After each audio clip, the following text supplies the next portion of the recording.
Olá, sejam todos muito bem-vindos. Professor Fernando com vocês. É, Esse assunto aqui que é motivação, eu resolvi trazer um materialzinho aqui para vocês. Ele vai ter aqui por volta de... Nem sei quantas páginas são, deixa eu ver aqui. 20 páginas, né? Dá para ver ali. Esse material, eu achei interessante trazer ele em função de que eu fui resolver algumas questões e eu vi que tinha alguns assuntos que talvez eu não teria comentado com vocês. E eu achei interessante comentar, porque eu vi que a banca cobrou em 2021 algo nesse sentido, tá? Então, em função disso, nós vamos fazer uma aula hoje sobre motivação, um pouco mais completa até do que a gente já viu aí, quem já fez curso comigo, para a gente ficar mais preparado ainda, tá? E eu acho que eu vou fazer isso com as outras principais também, né? O trabalho em equipe, liderança e comunicação, eu acho que eu vou fazer isso também, tá? Que é esse trabalho um pouco mais aprofundado e exclusivo, uma gravação exclusiva, para deixar com o título lá para vocês, para vocês pegarem, né, conforme o assunto que vocês tiverem mais dificuldade. Então vamos lá então, né? Então a motivação envolve tudo aquilo que é capaz de mover o indivíduo, né? Aquilo que eu falei para vocês, né? Quem já viu, né? É um motivo para entrar em ação, né? Então a motivação ela faz o indivíduo sair do lugar, né? Faz o indivíduo sair da zona de conforto, né? A famosa zona de conforto que as pessoas tanto falam, né? Então, a motivação é um motivo, né? Um motivo para entrar em ação. Então, ela é capaz de mover o indivíduo, né? De levar a agir para atingir algo e de lhe produzir um comportamento orientado. Então, esse movimentar faz a pessoa agir, né, para atingir algo. Então, a motivação é um motivo para você entrar em ação. E a motivação ela pode ser intrínseca, ou seja, interna, né, quando é baseada nos fatores internos do indivíduo, e também ela pode ser externa ou extrínseca, né? São aquilo que está fora do indivíduo, né? São os comportamentos que podem ser planejados, modelados, mudados, né? Então podemos chegar à seguinte conclusão, que a motivação é um processo intrínseco, são os fatores internos, né? Passinho aqui, intre e interno, né? Mas também pode ser a influência do meio externo, que são as motivações extrínsecas, né? Então, motivação intrínseca, as necessidades e motivos do indivíduo, e as motivações extrínsecas são os processos de reforços e punição. Cuidado com essa punição, porque é uma questãozinha que às vezes cai muito em prova, né? Faz tempo que não caia, mas a motivação também é ruim. Existe a motivação do mal, né? Se você não trabalhar, eu vou te demitir. Então, assim, a motivação ela pode ser tanto positiva quanto negativa, tá? Então, a motivação ela pode ser tanto positiva quanto negativa. Então, qualquer questão que falar que motivação só é coisa positiva, você vai falar, tô fora dessa, errado, tá? Então, ela pode ser tanto positiva quanto negativa. Então, é importante entendermos que o organismo humano tende a buscar um estado de equilíbrio, o que chamamos de homeostase. Homeostase é o equilíbrio, tá? Então, tendemos a ser equilibrados, né? O Aristóteles, né, fazer um link lá com ética e filosofia, ele diz que esse equilíbrio são as virtudes, né? As virtudes humanas, né, elas se equilibram, né? A virtude intelectual, a virtude sensitiva e a virtude instintiva, né? Então, essa homeostase nada mais é do que o equilíbrio, né? Então, esse equilíbrio é interrompido no momento que surge uma necessidade, né? Então, vocês podem ver que a partir do momento que surge uma necessidade, nós temos aí a possibilidade de sairmos do lugar, né? De mexer com o nosso status quo, né? Então, o ciclo motivacional é o processo pelo qual a necessidade condiciona o comportamento humano, levando a alguns estados de solução. Possui como marca inicial a satisfação, a frustração, a compensação de necessidade. Então, o caminho, né, satisfazer, aí você vai se frustrar, você vai achar algo para se fazer se compensar, né? Então, você vai equilibrando a sua vida e você vai vivendo, né? Você vai vivendo de satisfações, de frustrações e de compensações, né? Aí, às vezes, a gente desconta na comida, né? Desconta na raiva, né? Então, é assim que funciona a nossa vida, tá? Tem grande importância esse início, mas para a gente poder entender. Então, a satisfação das necessidades é uma evacuação da tensão e o retorno à situação de equilíbrio. E o sistema se consuma, pois o objetivo foi alcançado, por exemplo, uma promoção que você queria, né? Você gosta de satisfação. A frustração da necessidade ocorre quando algum problema obstrui a satisfação, fazendo com que o indivíduo continue insatisfeito, né? Ou seja, a promoção não aconteceu. E a compensação ocorre quando, embora não satisfeita a necessidade inicial, uma diversa da recompensa é adquirida, né? Por exemplo, a substituição, no caso aqui, foi trocada por um aumento salarial. Ou a pessoa descontou na comida, por exemplo. Então, existe essa compensação, tá? Então, existe o equilíbrio interno, o estímulo ou incentivo que vai fazer você sair do lugar, gerado pelas necessidades e pela tensão que aquilo vai gerar. Isso pode trazer satisfação, frustração, ou você vai compensar essa situação, tá? Muito bem. Dentro agora, um assunto agora que eu já vi em questões é a diferença entre as teorias do conteúdo e teorias baseadas no processo, tá? O que são as teorias? Então, né, as teorias da motivação, né? Então, existem várias teorias da motivação, que são as teorias do conteúdo, e existem as do processo. As do conteúdo são as teorias baseadas no que motiva os indivíduos. O que motiva os indivíduos? Teoria dos conteúdos é baseada naquilo que motiva o indivíduo, as pessoas. Já a teoria do processo é como os indivíduos são motivados. Vejam que tem um aspecto diferente, ó. Isso aqui parte das pessoas, né? Aquilo que é parte das pessoas, o que motiva as pessoas. Isso aqui o que faz, né? As pessoas ficarem motivadas, né? Então, as teorias do conteúdo é relacionado o que motiva o indivíduo. E as teorias do processo, baseado no que, como os indivíduos são motivados, né? Então, o que influencia nessa motivação deles, né? E às vezes, né, eu vi, qual foi a questão da UFMT que eu vi? Ele queria que você soubesse, né, quais eram as teorias do conteúdo, né, dos conteúdos que eram envolvidos com a pessoa, e são essas, ó. A teoria da hierarquia das necessidades de Maslow, né, a pirâmide de Maslow, a teoria das necessidades adquiridas de McLeod, a teoria ERC de Aldelf, que foi a teoria que criticou o Maslow. A gente vai ver cada uma delas, tá? A teoria dos dois fatores, de Herzberg, né, fatores motivacionais e fatores higiênicos, a UFMT gosta muito dessa teoria, e a teoria X e Y do McGregor, né? Então, as teorias do conteúdo são essas, são aquelas que, a pergunta é, o que motiva os indivíduos, né? O que faz os indivíduos motivarem, né? Então, o que motiva eles, né? E já a teoria do processo é como os indivíduos são motivados, né? Como? A explicação, né? Um é o que me motiva e o outro tenta explicar como a gente é motivado, e esses são processos. E essas teorias é a teoria da expectativa do Victor Vroom, a teoria da equidade de Adams, a teoria do reforço de Skinner, que a gente usa também na educação, e a teoria da fixação de metas do Locke e Lacan, tá?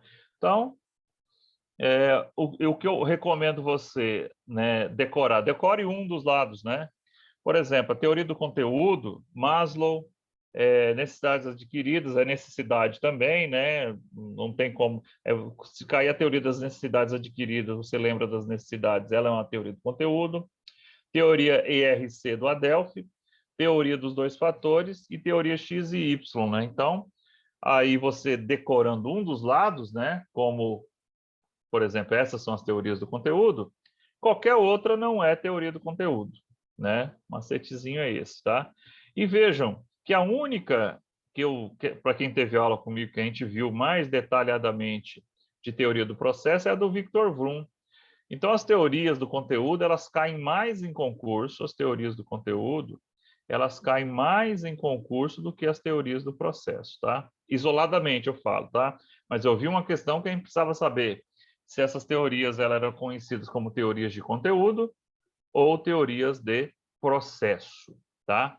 Então, é dessa forma que a gente vai ter que levar para a prova. Então, vamos ver aqui, né? E ainda tem uma terceira onda, né, que é as teorias ambientais, tá? As duas principais são essas aqui, tá? A teoria do conteúdo e do processo. Mas aqui no material tá, vamos comentar também as teorias ambientais. Enfocam genericamente a sustentação, manutenção do comportamento ao longo do tempo, tratam de motivação como uma variável predominantemente independente, ou seja, consideram que uma necessidade ou meta específica é causada por um desejo particular, o qual resulta em certos tipos de comportamento. São essas teorias, tem a teoria da aprendizagem social, que a gente vai aprender com a nossa cultura, né? Do Rotary e do Bandura, teoria da avaliação cognitiva e teoria do campo do Liu, né? Então, essas teorias aqui, elas são chamadas de teorias ambientais, tá? Ok? Olha aqui a teoria do conteúdo. A teoria do conteúdo é o que motiva os indivíduos. Teoria do conteúdo é o que motiva os indivíduos. E a teoria do processo tem que explicar como os indivíduos são motivados. Então, o conteúdo é o que e o processo é como, tá? Isso aqui não tem, essas teorias ambientais aqui para nossas provas não tem muita importância. A teoria da hierarquia de necessidades humana do Maslow, também conhecido como pirâmide de Maslow, né? O Maslow disse que existem 5 necessidades, né? Ele disse que existem as necessidades fisiológicas, né?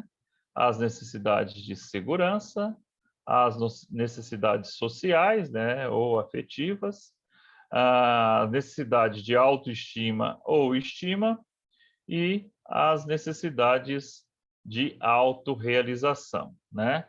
Tudo isso ele transpôs em uma pirâmide, né? Que é, por isso que é conhecido pirâmide de Maslow, né? Aqui eu tenho as fisiológicas, aqui eu tenho a segurança, aqui eu tenho as sociais, aqui eu tenho a estima ou autoestima e aqui eu tenho a autorrealização ou realização, tá?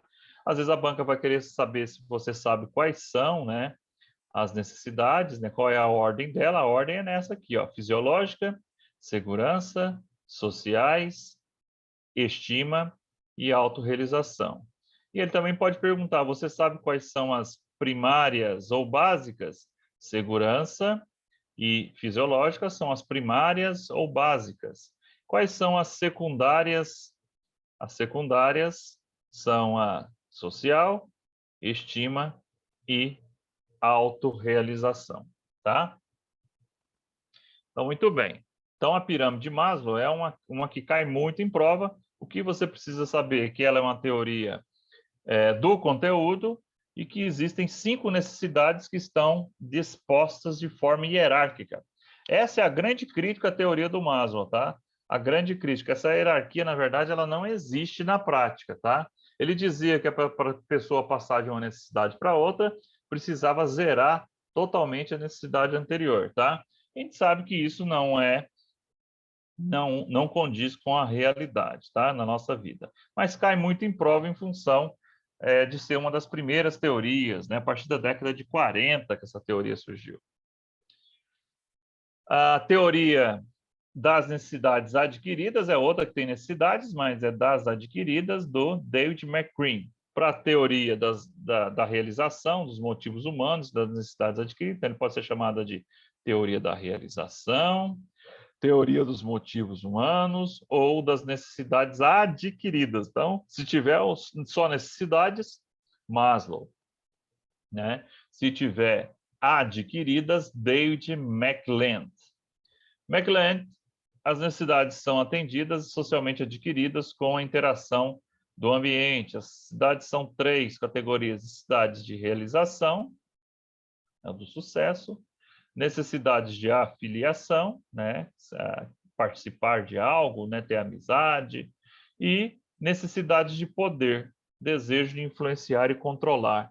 Então ele falava, olha, existem as necessidades para minha realização, tem as necessidades que eu preciso me associar a alguém, né, de afiliação, e a necessidade de mandar, né, de ter importância, né?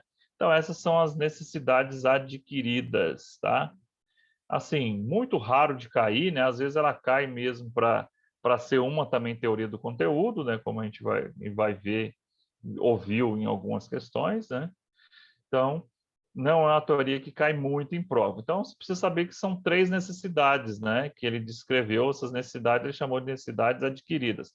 Você adquire a necessidade do sucesso, da realização, você adquire o da afiliação, ou seja, ter parentes, ter amigos, né? E o do poder, você tem o desejo de mandar em alguém. A próxima teoria, a teoria ERC, de Aldelfer, Clayton Aldelfer. O Aldelfer escreveu essa teoria para criticar a teoria do Maslow, tá? Então, essa teoria dele partiu da teoria do Maslow, né? Então, ele criticou a teoria da hierarquia das necessidades. E essa teoria é chamada ERC em português, mas também ela pode ser ERG, que são as siglas em inglês, tá? Então, a teoria ERC diz que o E é de existência, o R é de relacionamento e o C é de crescimento. E, R, C. Existência, relacionamento e crescimento. Aí, o Edelf falou o seguinte, ele falou o seguinte, ó, tem alguém escrevendo aí? Ele disse o seguinte, existência são fisiológicas, as necessidades fisiológicas e de segurança do Maslow, ele falou que nada mais é do que necessidades de existência. Ele falou, olha, o que o Maslow chamou de fisiológica e segurança, eu chamo de existência, tá? Então, parte da segurança e da fisiológica, né? Elas são chamadas de existência. O que o Maslow chamou de social, né? O que ele chamou de social, eu chamo de relacionamento. O que ele chamou de social, eu chamo de relacionamento. E o que ele chamou de autoestima e autorrealização, eu chamo de crescimento, né? Então, ele fez uma crítica ao Maslow e ele diz que existe necessidade de existência, de relacionamento e de crescimento. O E é de existência, o R é de relacionamento e o C é de crescimento. E o nome do autor é Adelphi. E ele criticou a teoria da hierarquia das necessidades de Maslow, tá? Teoria dos 2 fatores cai bastante na UFMT, né? Eu cheguei a essa conclusão resolvendo muitas questões, né? Cai bastante. 2 fatores ou bifatorial, né? 2 fatores ou bifatorial. Ele diz que existem fatores, né? São fatores motivacionais, né? E são fatores higiênicos, né? Existem os fatores motivacionais e os fatores higiênicos. Os fatores motivacionais, eles são fatores internos, né? Ligados à realização, ou seja, eu quero, eu desejo me realizar, o reconhecimento, né? O trabalho bem feito, né? A responsabilidade, eu me sinto responsável por esse setor, o desenvolvimento pessoal, né? Tudo isso é ligado à parte interna, aquilo que mexe com o desejo da pessoa, né? Já os fatores higiênicos, eles são externos, né? É aquilo que está fora da pessoa, a condição ambiental, a remuneração, né? Ele só vai ser motivacional quando o cara quiser, ó. Possibilidade de crescimento é motivadores, mas o salário, a remuneração em si, ela é fator higiênico. Então, qualquer questão que cair para vocês sobre salário, só salário, estamos diante de higiênicos, de fatores higiênicos, tá? Então, quando você estiver diante de questões em que falar somente salário, é fator higiênico. Agora, o querer um salário, desejar um salário maior, eles são motivacionais. Então, os fatores higiênicos, eles vão da insatisfação e a não insatisfação. Olha só, insatisfação e não insatisfação. Isso é importante entender, tá? Já os motivacionais, eles trabalham com a não satisfação e com a satisfação. Então, por isso que os higiênicos são chamados de insatisfacientes. Ele só trabalha com o IN na frente, ó. Ou é insatisfação ou não insatisfação. Já os fatores motivacionais são chamados de fatores satisfacientes, ou seja, que lidam com a satisfação, tá? Geralmente, né, a prova não vai querer cobrar algo mais aprofundado desses fatores. Você sabendo que são dois fatores, né, fatores internos, que são os motivacionais, e externos, que são os higiênicos, já está de bom tamanho, tá? Depois eu vou disponibilizar esse material para vocês poderem dar uma lidinha. Teoria X e Y do McGregor, do Douglas McGregor, né? É a teoria X e Y, não confundir com teoria. Eu já vi questão cobrando assim, conforme a teoria dos dois fatores de McGregor, teoria... Não, peraí. Teoria dos dois fatores é do Herzberg. Professor, por que você está dando destaque a esses nomes, né? Que eu já vi muitas questões cobrando o nome desses autores, tá? Geralmente a banca gosta às vezes, né? Teoria da liderança nem tanto. Olha só que interessante. Já teorias da motivação é importante. Então, o McGregor, ele mapeou dois tipos de pessoas. Ele falou que existem pessoas X e existem pessoas Y, né? Para acertar a questão é bem simples, né? As pessoas X são pessoas do bem. Perdão, são pessoas do mal. As pessoas X são preguiçosas, não gostam de trabalhar, o trabalho para ela é um fardo. Já as pessoas Y é tudo de bom. Então, as questões geralmente perguntam assim, é uma característica de Y, você vai procurar o quê? Uma coisa boa. É uma característica de X, você vai procurar uma coisa ruim. Olha só esse quadro aqui, ó. X. As pessoas são preguiçosas e indolentes, as pessoas evitam o trabalho, as pessoas evitam a responsabilidade a fim de se sentirem mais seguras, as pessoas precisam de ser controladas e as pessoas são ingênuas, sem iniciativa, ou seja, tudo de ruim. E veja o Y, ó, as pessoas são esforçadas e gostam, de ter o que fazer, o trabalho é uma atividade tão natural quanto brincar ou descansar, as pessoas procuram e aceitam responsabilidade e desafio, e as pessoas podem ser automotivadas e autodirigidas. E as pessoas são criativas e competentes, né? Então, as teoria X e Y, X tudo de ruim e Y tudo de bom. É isso que você precisa levar para a prova e eu garanto para você que dá para acertar praticamente todas as questões.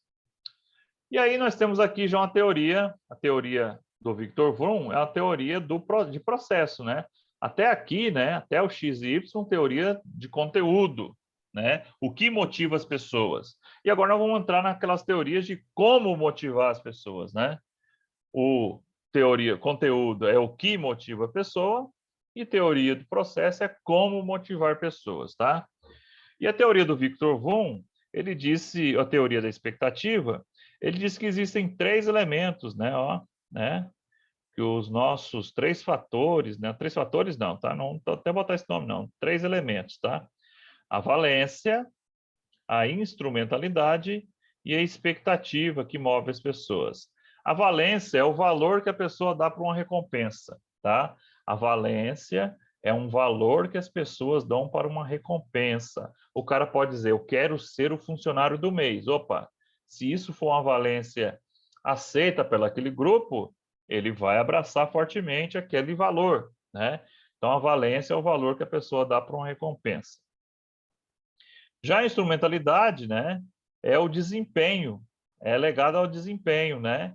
A instrumentalidade é a pessoa experimentar uma atividade e ver que ela vai dando certo, vai dando certo, vai dando certo, e a tendência ela é terminar bem, dar certo até o final.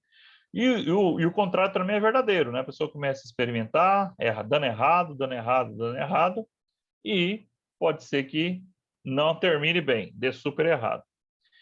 E a expectativa ou expectância é o mundo do possível. A pessoa coloca na cabeça se é ou não possível, né, entregar um determinado resultado. Se ela falar que não é possível entregar esse resultado, pode ser que ela não saia nem do lugar. Então, lá, valência é o valor que a pessoa dá para uma recompensa. Então, as empresas precisam identificar muito bem qual é a valência que faz as pessoas moverem. Pode ser uma viagem, pode ser um churrasco com a equipe toda, pode ser o funcionário do mês. Se isso funcionar, eu vou usá-la como valência sucessivamente. A empresa também precisa trazer para as pessoas, né? Precisa trazer para as pessoas aspectos acerca da instrumentalidade, fazer com que elas experimentem algo e que esse desempenho ele seja tão satisfatório, tão prazeroso, que ela fala, poxa, está dando certo, está dando certo, está dando certo, a tendência é dar certo. E é preciso também criar expectativas no sentido de que as coisas são atingíveis. Resultados inatingíveis, eles são fora da expectativa. E por eles serem fora das expectativas, a pessoa, se uma meta, por exemplo, for muito grande, pode ser que ele não saia nem do lugar, tá? Mas geralmente quando cobra o Victor Von, ele quer saber se você sabe quais são esses 3 elementos, tá? Valência, instrumentalidade, expectativa, tá? E aqui no material você pode ver, né, que aqui ó, a valência é a atração, instrumentalidade é a convicção, né, tá dando certo, e a expectativa é o vínculo, se a pessoa vai vestir a camisa ou não, tá? Vamos lá, teoria da equidade, né? Até pequenininho o texto aqui, porque ela cai pouquíssimo, mas vamos ver, né? Teoria da equidade de Adams afirma que as pessoas são motivadas a alcançar uma condição de igualdade ou justiça nas suas relações com outras pessoas. Acredita que quando uma pessoa avalia o resultado do seu trabalho, qualquer diferença percebida em relação a outros é um estado de consciência. Então, o cara, ó, tem uns 2 caras lá, eu e o meu colega aqui, eu estou conseguindo ir melhor que ele, eu estou conseguindo comparar. Eu faço comparações, né? E essas comparações com as outras pessoas, elas podem me trazer um estado de consciência motivacional, né? Então, a equidade, né, não é sinônimo de igualdade, né? Mas eu posso, né, me equiparar com outras pessoas, posso me comparar, isso que é a teoria da equidade, e a partir daí, opa, estou indo bem ou estou indo mal, tá?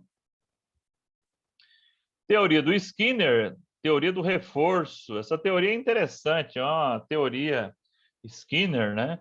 É a teoria do brinde, né? Do brinde. Pra você ter uma ideia, o Skinner fez a experiência dele sobre a teoria do reforço com ratos, alimentando ratos, né?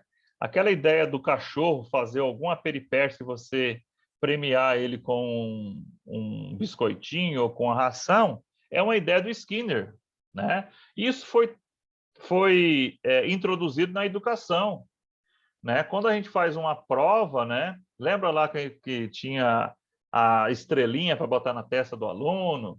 Tudo isso é teoria do reforço, ou seja, ó, os melhores serão compensados, os melhores vão receber o ossinho do cachorro, né? Já os piores não. Então, os outros vendo aquilo, eles tendiam a se dar um esforço maior, né?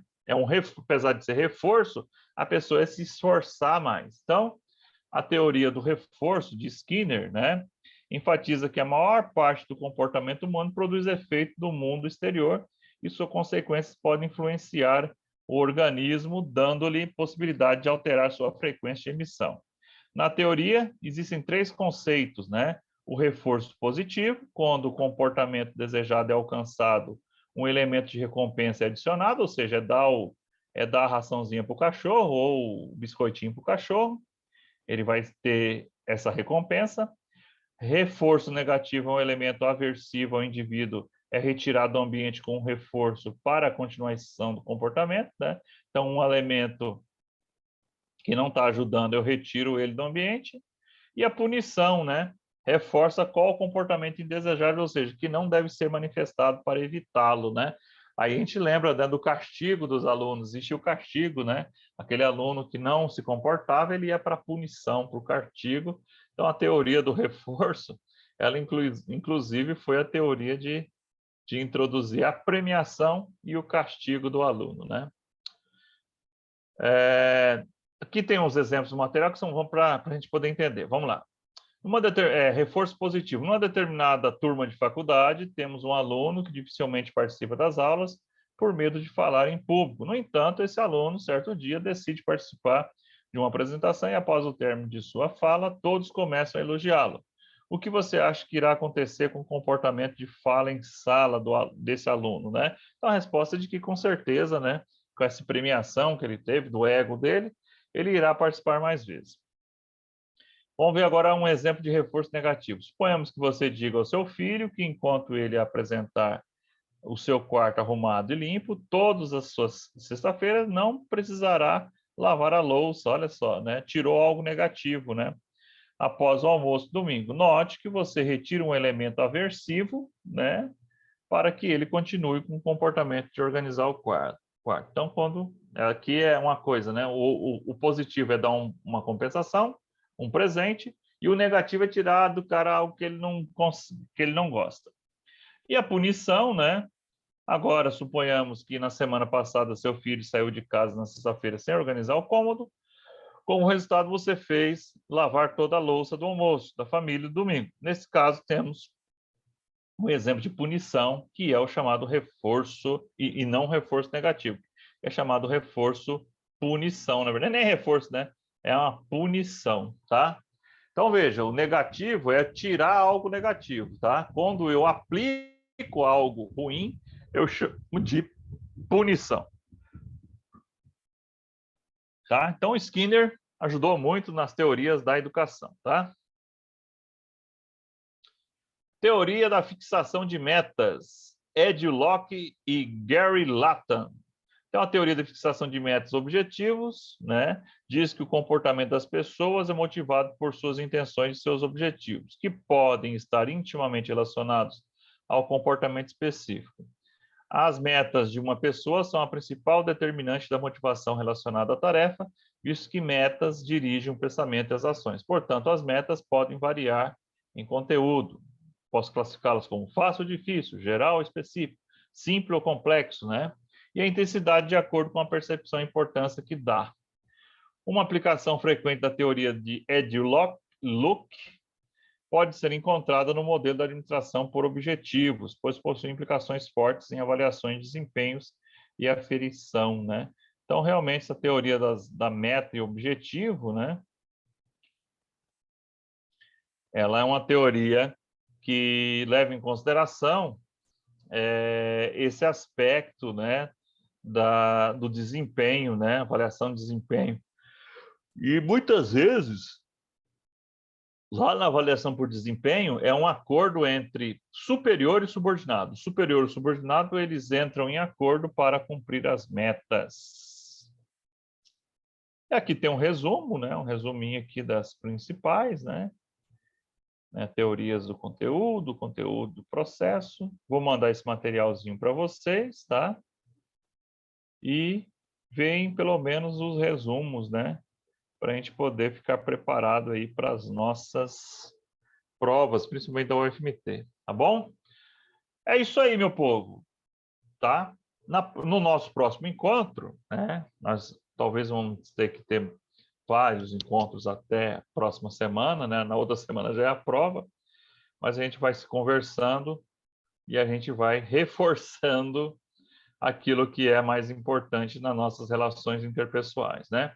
Nunca esquecendo de que o assédio moral ele tem que ser repetitivo e prolongado, que a empatia é se colocar no lugar do outro, que a liderança é a arte de influenciar pessoas, que a motivação é um motivo para entrar em ação e ela pode ser tanto positiva quanto negativa, né? Que a liderança, por exemplo, o trabalho em equipe ele é uma sinergia positiva. O trabalho em equipe ele gera sinergia positiva, tá bom?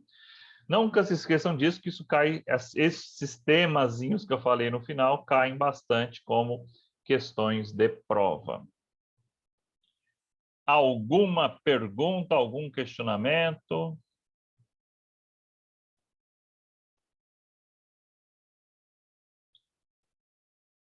Muito bem. As nossas aulas, elas são pílulas mesmo, são rapidinhas para vocês não perderem tempo, porque vocês têm muita coisa para ver, né? Muita coisa para estudar. Ok? Espero estar ajudando vocês de alguma forma. No sábado nós vamos ter um Ética e Filosofia. Vai ser a nossa última aula de Ética e Filosofia, tá? E eu vou fazer um resumão de novo para vocês. Vamos fazer alguns macetinhos lá para a gente não poder esquecer sobre reflexão, né? Sobre consciência crítica, sobre ética, moral, para a gente poder lembrar para a prova no próximo domingo. Agora, relações interpessoais, a gente vai dar mais uma acelerada aí, tá? E na sexta nós temos o Dicas da UFMT, tá? Na sexta à noite nós temos o Dica da UFMT, não percam, tá? Vou dar aí alguns macetes para vocês interessantíssimos, analisando a prova de terceiro sargento do ano passado. Vocês vão ver como é que a banca trabalha, como que eles pensam, como que a gente pode pegar eles na curva. Beleza? Fechou? Obrigado pela presença de todos. Um forte abraço, fiquem com Deus e até a próxima. Daqui a pouquinho aí o Silvio já vai postar lá no Além do Estudo a nossa aula, tá bom? Obrigado, tchau, tchau.